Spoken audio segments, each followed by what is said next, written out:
레위기 5장 1에서 6절 말씀입니다. 5장. 만일 누구든지 저주하는 소리를 듣고서도 증인이 되어 그가 본 것이나 알고 있는 것을 알리지 아니하면 그는 자기의 죄를 져야 할 것이요 그 허물이 그에게로 돌아갈 것이며, 만일 누구든지 부정한 것들 곧 부정한 들짐승의 사체나 부정한 가축의 사체나 부정한 곤충의 사체를 만졌으면 부지중이라고 할지라도 그 몸이 더러워져서 허물이 있을 것이요, 만일 부지 중에 어떤 사람의 부정에 닿았는데 그 사람의 부정이 어떠한 부정이든지 그것을 깨달았을 때에는 허물이 있을 것이요, 만일 누구든지 입술로 맹세하여 악한 일이든지 선한 일이든지 하리라고 함부로 말하면 그 사람이 함부로 말하여 맹세한 것이 무엇이든지 그가 깨닫지 못하다가 그것을 깨닫게 되었을 때에는 그 중 하나에 그에게 허물이 있을 것이니, 이 중 하나에 허물이 있을 때에는 아무 일에 잘못하였노라 자복하고 그 잘못으로 말미암아 여호와께 속죄제를 드리되 양떼의 암컷 어린 양이나 염소를 끌어다가 속죄제를 드릴 것이요 제사장은 그의 허물을 위하여 속죄할지니라. 사랑하는 형제 여러분, 8월 1일 월요일 새벽 묵상에 오신 것을 환영합니다. 레위기는 이스라엘의 법전이라고 말할 수 있습니다. 레위기 첫 부분이 제사법부터 시작이 되고요. 제사법은 그리스도의 대속을 예표하는 번제로부터 시작하여서 번제, 소제, 화목제, 속죄제와 속건제인데요. 번제를 가장 먼저 가르치는 것은 그리스도의 대속을 기본 제물로 하여서 그리스도의 연합되는 자를 받으시기 위해 그렇게 번제부터 가르치신 것입니다. 각각의 제사는 제사의 목적이 있습니다. 레위기 4장과 5장은 속죄제와 속건제입니다. 죄인들은 가장 먼저는 속죄를 시작으로 하나님을 만날 수 있는 것이죠. 속죄가 없이는 하나님을 만날 수 없습니다. 그래서 제사법은 번제부터 가르치셨지만 죄인들이 하나님을 만날 때는 속죄부터 시작이 되어야 하는 것입니다. 마귀는 죄를 지적하며 너는 죄인이니 죽어라 라고 말합니다. 마귀의 메시지는 죽어라입니다. 하지만 성경에서 하나님은 살아라 라고 하십니다. 살아라. 속죄하고 살아라. 속죄의 길이 있으니 너는 살아라. 속죄 제물이 죽게 하고 너는 살아라. 죽는 것은 제물이 죽고 너는 살아라. 이것이 그 많은 속죄 제사 규례가 주는 가장 기본적인 메시지입니다. 속죄제에 대한 율법이 레위기 4, 5장 두 장에 걸쳐 가장 길게 여러 가지 경우의 속죄를 명하고 있는데요. 이 속죄제 조항들 전체가 주는 가장 중요한 핵심 메시지가 속죄 제물이 죽게 하고 너는 살아라 이거 아닙니까? 6절까지 읽었는데요. 4장에서는 대제사장, 회중 전체, 족장, 평민의 경우 부지중에 즉 모르고 죄를 지으면 속죄제를 드려서 속죄를 받으라는 것이었죠. 5장 1절에서 6절은 속죄제를 드리는 부지중의 죄 네 가지를 말하고 있습니다. 1, 2, 3, 4절에 만일이 4번 나오는데요. 그 부지중의 죄 4가지입니다. 자, 1절에 만일, 2절 만일, 3절에 만일, 4절에 만일 이렇게 부지중의 죄 4가지를 말하고 있습니다. 그런데 이 4번 전부가 5, 6절의 한 묶음으로 연결됩니다. 만일 어찌하면 5, 6절을 하라 이 뜻이죠. 5, 6절 다시 볼게요. 이 중 하나의 허물이 있을 때는 즉 위에 1, 2, 3, 4절에 나온 4가지 중 하나의 허물이 있을 때는 아무 일에 잘못하였노라 자복하고 그 잘못으로 말미암아 여호와께 속죄제를 드리되 양떼의 암컷 어린 양이나 염소를 끌어다가 속죄제를 드릴 것이요 제사장은 그의 허물을 위하여 속죄할지니라. 네. 5, 6절이 전부에 연결되는 것이죠. 걸리는 것이죠. 다. 그러니까 1절에도 잘못하였노라 자복하고 속죄할지니라 5, 6절에 말한 잘못하였노라 자복하고 속죄할지니라 이것이 1절에도 2절에도 3절에도 4절에도 걸려 있는 것입니다. 맨 마지막에 한 번만 쓴 것뿐이죠. 1, 2, 3, 4절의 부지 중의 죄들은 모두 잘 몰라서 죄의 상태에 빠진 것들입니다. 자기가 어떤 행위를 하지도 않았는데 죄된 상태에 빠져 있는 경우들입니다. 그런데 모두 다 잘못하였노라 자복하고 속죄할지니라가 걸려 있습니다. 내가 하지도 않은 일인데 왜 내가 속죄를 받아야지 하고 속죄를 받지 않으면 어떻게 될까요? 죽음 가운데 있는 것이고 멸망 중에 있는 것입니다. 내버려두면 결국 멸망이니 속죄가 꼭 필요하다는 것을 성경이 알려주는 것입니다. 우리나라 사람들은, 우리나라 언어는 죄를 짓다 라는 말만 있지 죄 되다, 죄 들다, 죄 입다 이런 표현은 없죠. 그런데 사실은 죄는 들어오는 것이고 죄를 입게 되는 것이고 죄에 접촉되는 것이고 그러는 것입니다. 죄가 되는 것입니다. 저절로. 그것이 성경을 보면 그것이 아주 중요한 죄에 대한 기본적인 그러한 것입니다. 죄를 행위적으로 지어야만 짓는 것이 아니죠. 그래서 우리나라 언어는 죄에 대한 오해를 불러일으키기가 쉬운데요. 자, 아무튼 1절 보겠습니다. 그래서 만일 누구든지 저주하는 소리를 듣고서도 증인이 되어 그가 본 것이나 알고 있는 것을 알리지 아니하면 그는 자기의 죄를 져야 할 것이요 그 허물이 그에게로 돌아갈 것이며, 이 말은 범죄를 목격한 자가 증언을 안 한 경우에 범죄에 대한 책임에 연루되어 있다는 뜻입니다. 현대적인 상황으로 스토리 비유를 해본다면요. 갑돌이라는 사람이 몰래카메라로 여자의 몸을 찍고 있는 것을 갑순이가 발견을 했어요. 하지만 갑순이는 갑돌이의 행동이 범죄라는 사실을 인식하지 못했습니다. 그런데 그러던 중에 경찰에서 몰카범을 색출하려고 아는 대로 다 고발하라고 그 마을에 공지를 했어요. 공지 내용은 만약 알면서도 고발을 안 하면 저주를 받는다 라는 말도 있어요. 알면서도 고발을 안 하면 저주를 받는다 라고 저주를 했어요. 이게 저주하는 소리를 듣고서도 라는 말의 의미입니다. 1절. 저주하는 소리를 듣고서도, 즉 고발을 해라. 그렇지 않으면 저주를 받는다. 그러니까 저주로서 맹세시키는 소리를 듣고서도 이 뜻이죠. 그런데도 갑순이는 고발을 하면 오히려 갑돌이에게 미안해서 갑돌이에게 죄를 짓는 것 같아서 잠잠했고 갑돌이는 잡히지 않았어요. 그 결과 그 마을에 몰카 사건이 아주 많아졌습니다. 모든 청소년들이 몰카 사건 사진을 보면서, 갑돌이가 찍은 몰카 사진을 보면서 낄낄거리고 그 다음 지나가는 여자를 보면서 음란한 눈으로 보기 시작을 했어요. 자연히 마을 사람들의 마음밭이 더럽혀지고 저 분쟁이 생겨나고 화평과 거룩함이 깨졌죠. 그제야 갑순이는 자기가 증언하지 않은 것이 죄라는 것을 알게 되는 것입니다. 자, 이 경우에 몰라서 증언을 안 한 것이지만 증언을 안 한 갑순이는 갑돌이의 죄에 연루되어 있고요. 속죄를 받아야 한다는 사실을 이 속죄제의 가르침 1절이 말하는 것입니다. 속죄가 없으면 심각한 상태인 것입니다.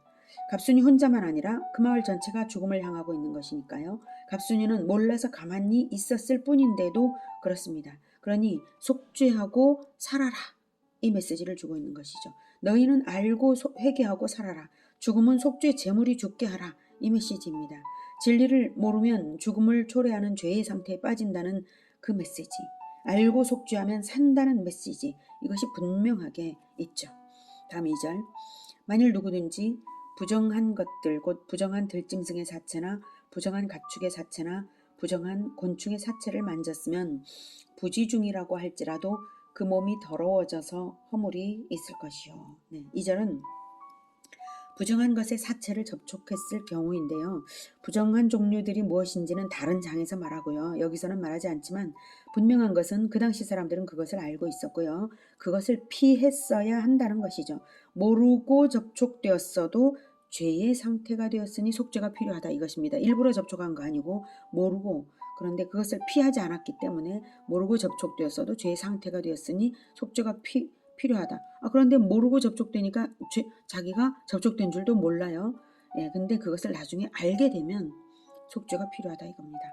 자, 그러니 모르면 죽음을 초래하는 상태가 된다는 것과 너희는 알고 회개하고 살아라. 죽음은 속죄 제물이 죽게 하라. 이 메시지가 동일합니다. 다음 3절. 만일 부지 중에 어떤 사람의 부정에 닿았는데 그 사람의 부정이 어떠한 부정이든지 그것을 깨달았을 때에는 허물이 있을 것이요. 3절은 사람의 부정에 접촉되었을 경우인데요. 성병 걸린 사람이라든가 나병 걸린 사람 등 여러 가지 경우가 있는데요. 2절과 마찬가지로 그 당시 이스라엘 사람들은 그것을 알고 피했어야 한다는 것이죠. 모르고 접촉되었어도 죄의 상태가 되었으니 속죄가 필요하다는 것입니다. 요즘 코로나19가 이제 이것을 더 쉽게 이해를 하게 되네요. 상대방이 코로나에 감염이 되어 있다면 알고 접촉을 하지 말아야 돼요. 그런데 몰라서 접촉할 수가 있잖아요. 상대방이 코로나에 감염이 됐는지 안 됐는지 정확히 몰라서. 근데 그것을 깨달았을 때는 당연히 치료를 받아야 되는 것입니다. 그러니 그것을 깨달았을 때는 허물이 있을 것이요 라고 하는 것이죠. 모르면 죽음을 초래하는 상태가 된다. 알고 회개하고 살아라. 죽음은 속죄 제물이 죽게 하라. 이것을 계속해서 말하고 있습니다. 4절. 만일 누구든지 입술로 맹세하여 악한 일이든지 선한 일이든지 하리라고 함부로 말하면 그 사람이 함부로 말하여 맹세한 것이 무엇이든지 그가 깨닫지 못하다가 그것을 깨닫게 되었을 때는 그중 하나에 그에게 허물이 있을 것이니. 4절의 경우는 경솔하게 맹세를 했을 경우에도 경솔한 맹세 그 자체가 죄된 상태라는 것입니다. 왜냐하면 악한 맹세라면 당연히 죄가 되고요. 선한 맹세일지라도 그것을 잊어버렸으니까 신실성이 없어서 거짓이 되는 것이죠. 그러니 자기의 맹세를 모르면 죽음을 초래하는 상태가 된다는 것과 너희는 알고 회개하고 살아라. 죽음은 속죄 제물이 죽게 하라. 이 메시지가 동일합니다. 4절의 가르침을 몰라서 자기 딸을 죽게 한 어리석은 지도자가 있었습니다. 사사 입다인데요. 그는 전쟁 직전에 경솔하게 입을 벌려서 전쟁을 이기기 위해서 이런 서원을 했습니다. 사사기 11장 30에서 31절. 그가 여호와께 서원하여 이르되 주께서 과연 암몬 자손을 내 손에 넘겨주시면 내가 암몬 자손에게서 평안히 돌아올 때에 누구든지 내 집 문에서 나와서 나를 영접하는 그는 여호와께 돌릴 것이니 내가 그를 번제물로 드리겠나이다 하니라. 전쟁에 승리한 뒤에 이렇게 서원을 하고 난 다음 전쟁에 승리하게 하셨어요, 하나님이. 그래서 전쟁에 승리한 뒤에 그가 집에 도착했을 때 그를 처음 마중 나온 자는 하나밖에 없는 딸이었습니다. 그제서야 자기가 잘못된 서원을 했다, 너무 경솔하게 서원을 했다 하는 것을 깨달았습니다. 하지만 이미 저질러진 일입니다. 서원은 이미 저질러졌어요. 그래서 어찌할 것 한탄을 하면서 옷을 찢을 때에 딸이 말하기를 아버지의 서원대로 하시옵소서. 이렇게 해서 정말로 번제로 자기 딸을 번제로 태워서 드린 일이 있습니다. 사사 입다가 성경을 잘 알았더라면 레위기 5장 6절에 속죄제를 드리면 될 일이었죠. 사람을 드린다고 서원할 경우 금전으로 성소에 속죄금을 드리는 규례가 레위기 27장에 명시되어 있는데도 입다는 그것도 몰라서 울며 딸을 번제로 드렸습니다. 얼마나 한탄스럽고 어리석은 일인가요? 레위기 27장 1에서 7절 확인하겠습니다. 27장. 여호와께서 모세에게 말씀하여 이르시되 이스라엘 자손에게 말하여 이르라. 만일 어떤 사람이 사람의 값을 여호와께 드리기로 분명히 서원하였으면 너는 그 값을 정할지니 내가 정한 값은 20살로부터 60살까지는 남자면 성소의 세겔로 은 50세겔로 하고 여자면 그 값을 30세겔로 하며 5살로부터 20살까지는 남자면 그 값을 20세겔로 하고 여자면 10세겔로 하며 1개월로부터 5살까지는 남자면 그 값을 은 5세겔로 하고 여자면 그 값을 은 3세겔로 하며 60살 이상은 남자면 그 값을 15세겔로 하고 여자는 10세겔로 하라. 사람은 성전에서 정한 값대로 돈으로 환산해서 바치라는 것입니다. 원할 경우에요. 인신제사를 금지하신 하나님이십니다.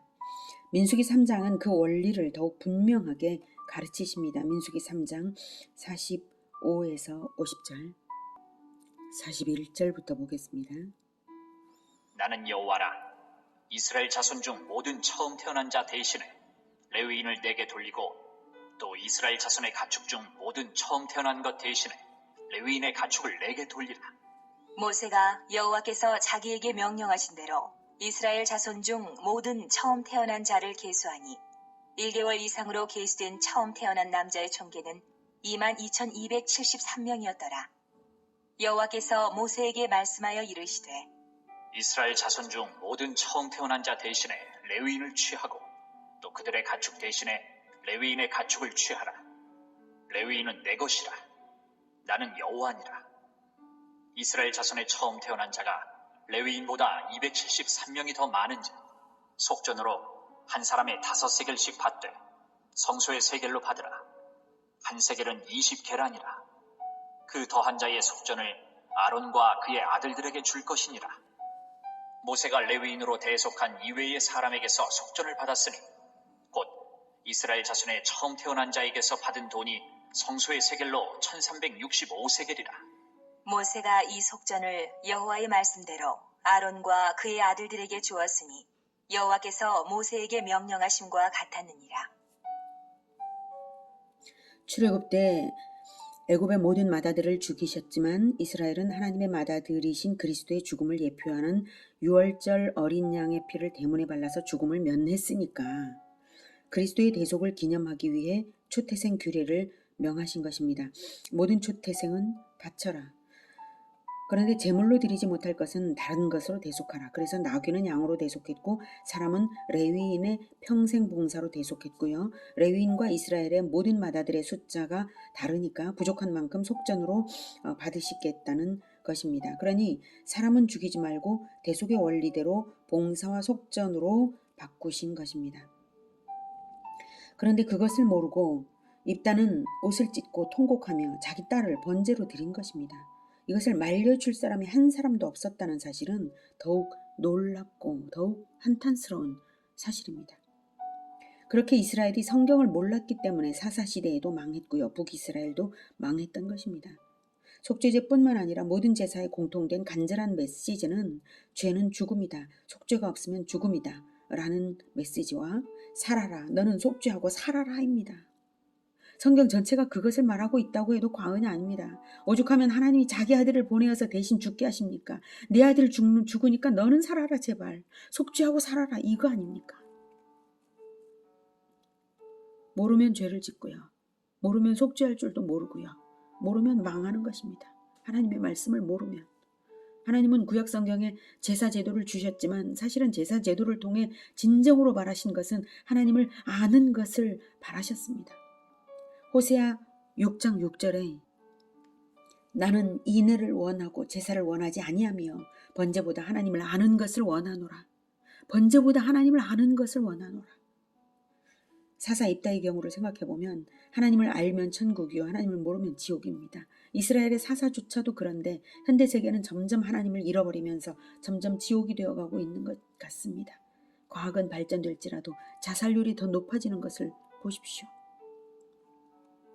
현대인들이 살기 위해 진정 필요한 것은 과학적 지식이 아니라 하나님을 아는 지식입니다. 그리고 하나님을 아는 지식의 정수는 예수 그리스도입니다. 요한복음 17장 2, 3절에서는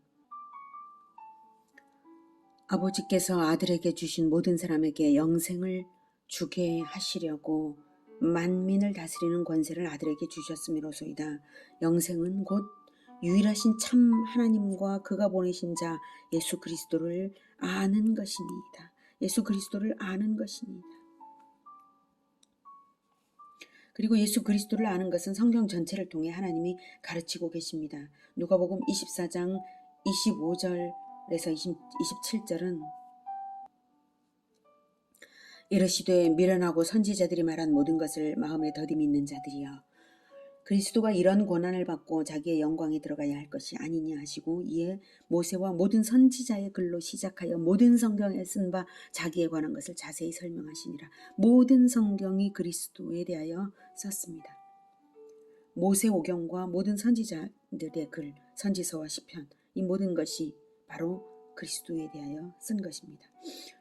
44절부터는 누가복음 24장 44에서 48절은